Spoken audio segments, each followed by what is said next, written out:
Block 0, episode 25 of 200, timestamp. Every block carries a timestamp. Not perfectly accurate, not absolute truth, just close enough. Bitcoin doesn't care what time it is. It only cares what time enough nodes agree it is. The first anomaly appeared quietly, a block mined at 03/14/22 UTC. The next block, no one UTC.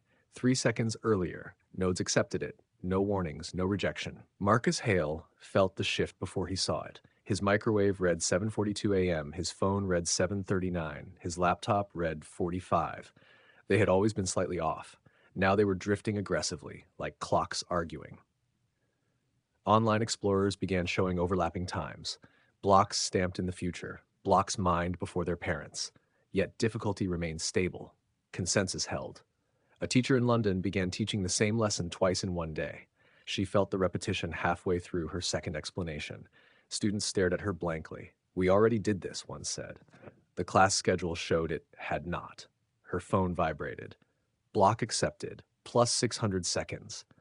She didn't understand, but she felt something settle. Marcus opened a raw block header, timestamp 2041-0918.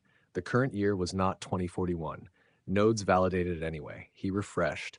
Timestamp corrected itself, like the chain had reconsidered.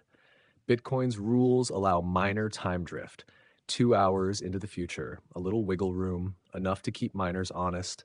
But now the drift wasn't minutes. It was moments in people's lives. A man in Chicago remembered sending a message to his daughter. She remembered receiving it tomorrow. Their phones both showed valid timestamps. Different days, both confirmed. The network wasn't just recording time, it was selecting it, choosing which second was canonical, and discarding the rest. Marcus felt it in his pulse. One heartbeat felt skipped, then duplicated. His phone buzzed. Local clock adjusted. He hadn't agreed to anything. Reports flooded in, people arriving at destinations before leaving, arguments ending before starting, memories forming with no initiating event. The most terrifying case came from Tokyo. A woman recorded herself checking her wallet at midnight. The transaction showed confirmed at 03. Her wall clock behind her read 11:58 p.m. When she replayed the video, the wall clock changed. Timestamp is just metadata, just an approximate marker, but enough approximations, and reality begins to slide. Marcus checked the latest block. Timestamp, now.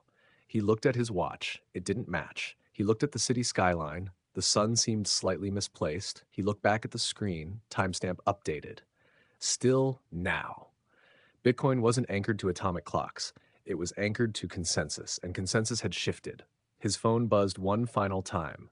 Personal timestamp updated. He felt a jolt, like waking from a dream mid-sentence. Something had just happened, or would happen, or had already been recorded.